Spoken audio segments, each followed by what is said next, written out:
2020 can be your freaking year to become a fit vegan, but there's only one problem. Becoming fit is hard. At least it seems to be that way. We think we must say goodbye to all tasty foods and spend hours and hours and hours doing cardio. While this might work, it's very restrictive for beginners and might therefore only work for a very short time. So here's where Uncle QG comes in to help you. Here are 7 steps to make this whole process way simpler and way easier. If I think back, these were the 7 steps that I implemented when I first came onto my journey to become a fit vegan. It was not as easy because I had no one guiding me, so I had to figure them out in hindsight. But these are the 7 steps that you can do to make 2020 your year. And yes, this comes from someone that has actually done the work. I'm a 5-year vegan, and here's me flexing my 6-pack. Yep. And here's me doing a 1-arm pull-up.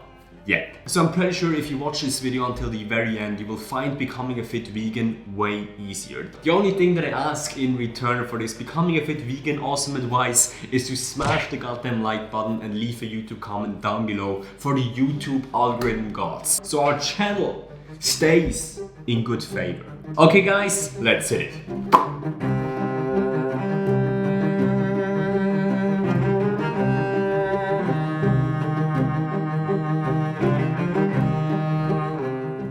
Number 1, establish a set point. Because for you to know where you should be heading, you first need to know where you currently are. And this is frankly one of the hardest shifts to do, because this forces you to realize that what you've been doing until now was not the best thing to do. You need to realize that wherever you are at this moment in time, and this is frankly the root of self-development, has been 100% your fault or your responsibility. And before you accept this, nothing is going to work for you. And so you need to accept, and I've did the same thing too, you need to accept that in the past you've probably f***ed up, and that's okay. That's absolutely okay. But now you have to ask yourself, in 2020, what will be different this year? Am I finally willing to do the sacrifices? Am I finally willing to invest time, energy, and even money into making this work? Because the universe or the YouTube algorithm or whatever higher power you might believe in, so smash the like button so you stay in good favor of the YouTube algorithm, has a weird way of only giving you one thing if you prove that you want it bad enough. So if you cannot do the sacrifices, if you cannot invest time, money and energy, as I said before, if you cannot respond to all of those questions with a hell yes, then the chances are that you probably will not do it. So I'm here to tell you that you should work on that first. Number 2, once you get your set point ready and you get your mindset on point, you set a SMART goal. Realize that I don't say goals here, I just say goal. Because what I see in a lot of my clients, they make the mistake of wanting to do too much too soon. They want to be super healthy, super lean, super muscular, lose 20 pounds of fat, gain 10 pounds of muscle and bench press 300 pounds at the same freaking time. They spread so thin that they can't achieve anything, they can't focus. So just set one goal regarding your health and fitness in 2020. And until that one goal is achieved, you don't focus on any other thing regarding your health and fitness. But don't worry, you can crush new goals afterwards, but make sure that you first crush this one. Number 3, track your nutrition for a day. Now here it comes to the nitty-gritty, because here you really have to embrace the pain. Again, this goes back to point number 1, establish a set point, but you have to figure out what you have been doing wrong before. Remember, insanity is doing the same thing over and over again, expecting different results. And we start with your nutrition behavior, not with your exercise, because your nutrition behavior is way more important. You cannot outtrain a bad diet. If you just exercise more and do not look at your nutrition, it's like stomping out a fire with your left foot while putting gasoline in there with your right hand. It doesn't make any sense and you just burn yourself in the long term. Or maybe in the short term even. So look at your diet, look at your eating behavior from a bird point of view, like from above, and just analyze it. What have you been doing wrong? And then look at one food only that you're extremely not proud of. Let's say you eat 3 donuts a day, or you drink like 20 beers on the weekend. Like beers or donuts are the food that you should not eliminate, but you should reduce to get in your best vegan fitness shape in 2020. Number 4, hydrate well. You absolutely sabotage your fit vegan transformation if you do not drink enough water. You not only sabotage your transformation, you also sabotage your performance and frankly every other aspect of your life. You are a lesser you if you do not drink enough water. It's not money that makes the world go round, it's water. And this is so easy to fix. Drink at least 3 to 4 liters of water and don't compromise this for anything. Schedule this in your nutrition on Chronometer, for example, to make this easier. Step number 5, adjust your microbiome.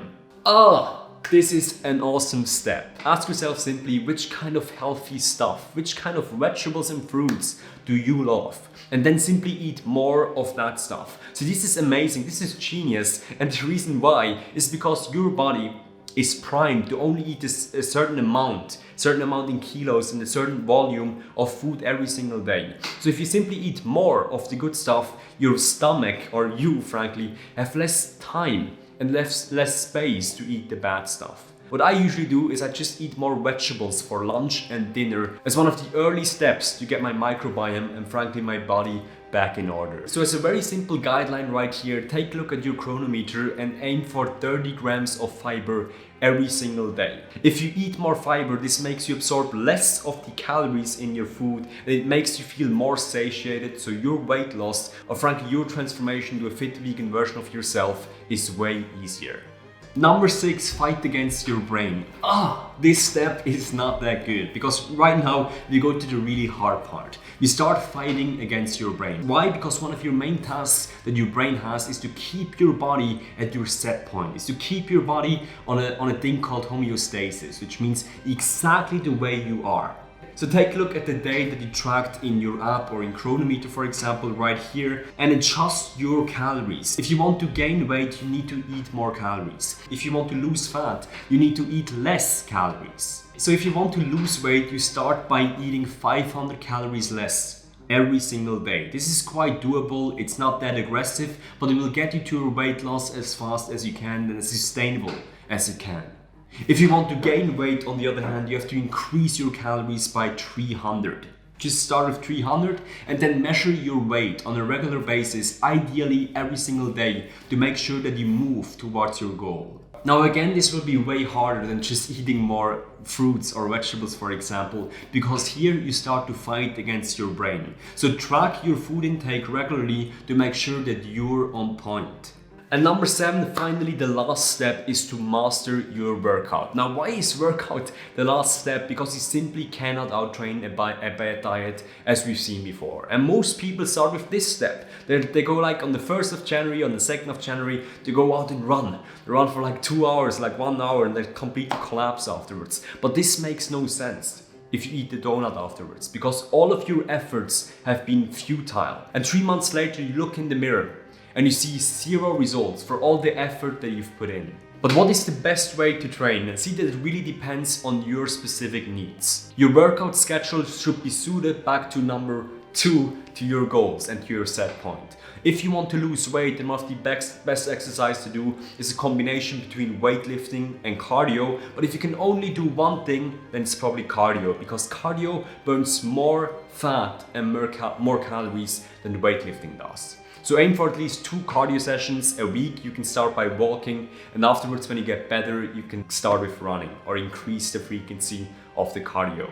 If you want to gain muscle, on the other hand, you need to go to the gym and train at least 2 times a week. You can also do calisthenics. So the thing is, like, it's better to do one thing than do nothing at all. But usually the gym is more effective than calisthenics because you can aim for better and faster progress. In the gym, you should follow a full body schedule, or if you're more advanced, you can go for an upper and lower body split. These are the best things in terms of your muscle protein synthesis, and if you're a natural athlete, which I hope that you are. Which simply means that on one day when you go to the gym, you aim for about 60 minutes a session. You do about 3 sets per muscle group, a repetition range of 6 to 12 reps, and you do this like 2 times a week, and you train your full body. So 1 exercise for your legs, 1 exercise for your chest, 1 exercise for your back, 1 exercise for your shoulders, and you can put a little bit of arms and abs in there, and that's all fine, all good.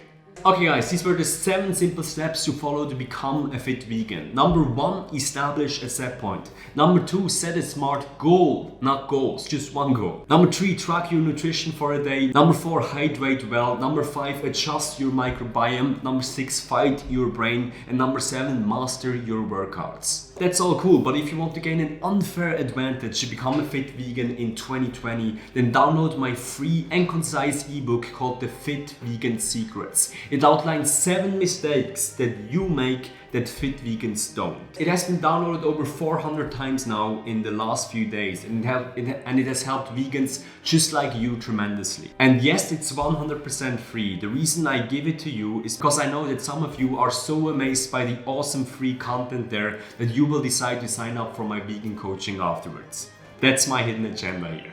So do you want to take your vegan fitness physique to the next level? Click the link down below. Okay guys, until next time. The mission of this YouTube channel is to put veganism across the goal line. If you want to help us achieve that, like and subscribe to this channel, and don't forget to hit the bell icon. Let's make food production great again.